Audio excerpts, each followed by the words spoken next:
Hello everyone, this is Pastor Lon. I want to welcome y'all back to the channel today for some Sunday afternoon chat time.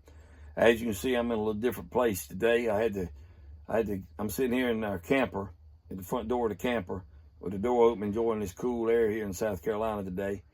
But the reason I'm in the camper is because of the drag strip. I'm sure you just heard it.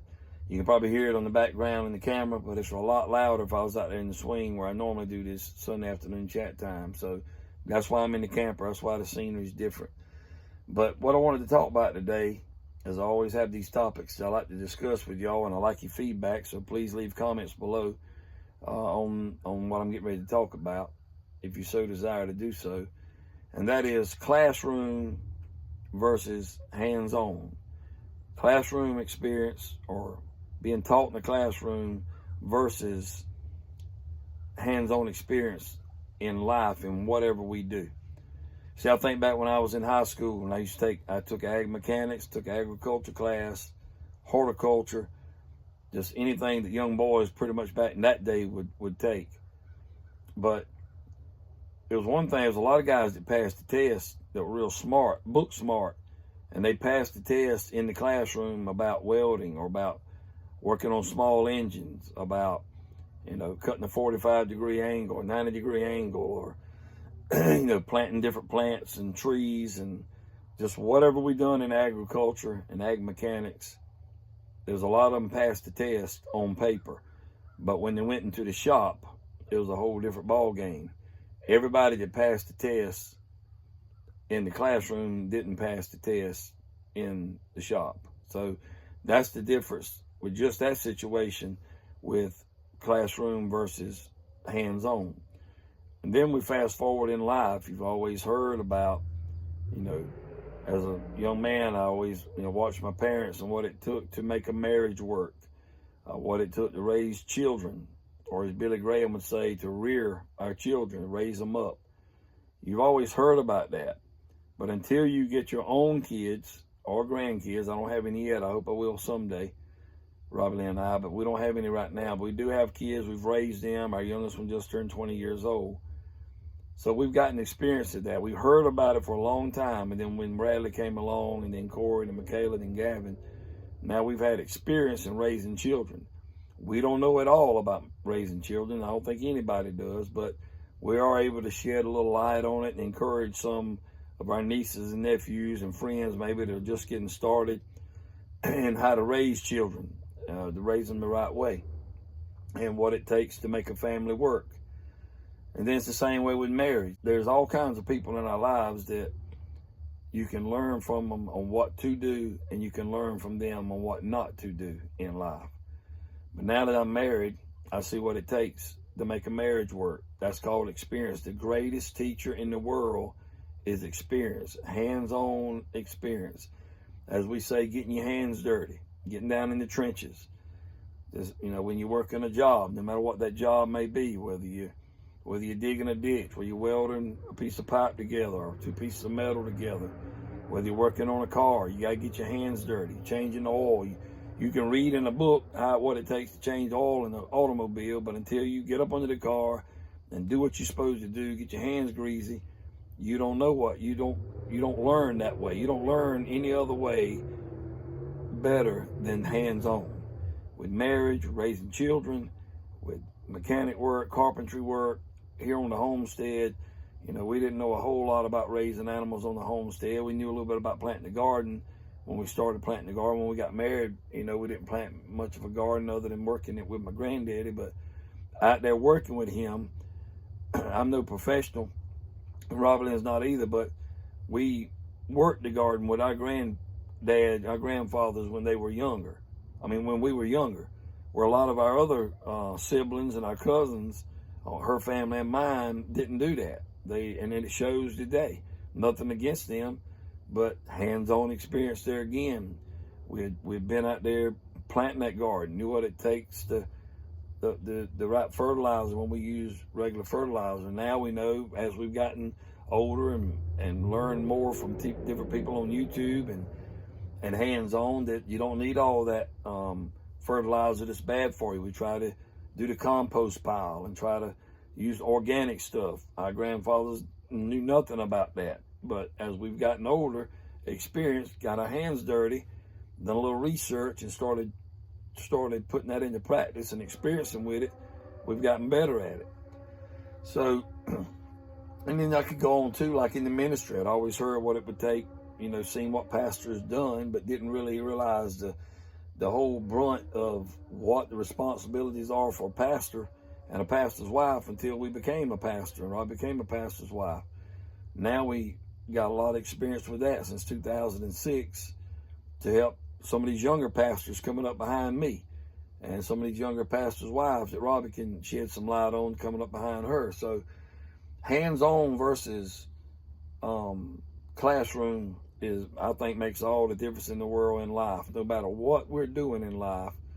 You hear a lot of people say, if the grid goes down, I'll be able to hunt. Well, a lot of people, they hunt now because they maybe put out some corn and shoot deer over corn. I've done that before. But what if you didn't have any corn? What if you had to stalk the deer? What if you had to be more strategic and catching up with that deer or catching up with that animal if you had to shoot an animal to survive? How about cleaning that animal? I don't know how many deer I've cleaned in my lifetime, but that's a lot of them, because that was one of my brother and I, that was our responsibility when we were growing up. Whether we killed a deer or not, my daddy always had us in there cleaning that deer, skinning it, gutting it, cutting it up, whatever we had to do.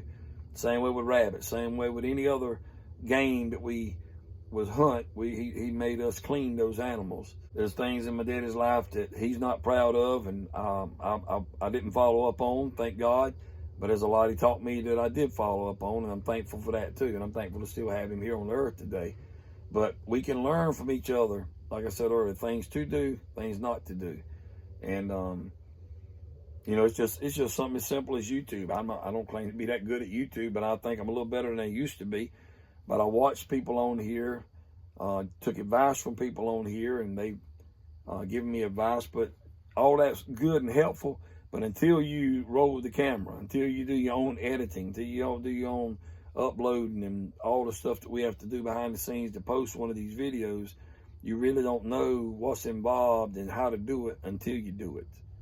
So like I said, the best teacher is experience in anything we do in life.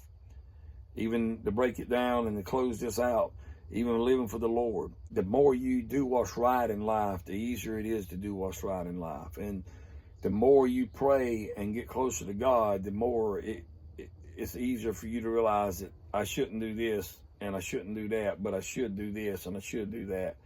So just serving the Lord, it's experiences, again, is the best teacher. The more you love, the more you learn to love, the more you see Jesus in other people, the more you read about him, the more you want to become like him and like the gospel and be a friend to those that need a friend, and just to be a good person in general. Not to being a good person will get you to heaven, but I believe if you're a born again believer, you'll be a good person. You should be.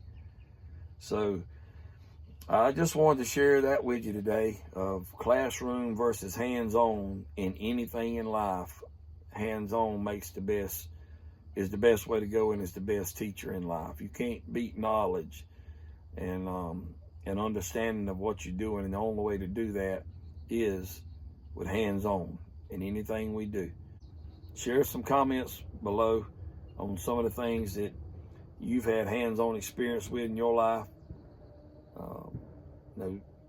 Whether it be a computer class, I don't know if I said this earlier, but it's just like a computer. If you sit behind a computer, it's one thing to be taught that in the classroom, but it's another thing to actually use the computer. And I'm not that good at a computer now, probably never will be, but I can get by to do little small, simple things.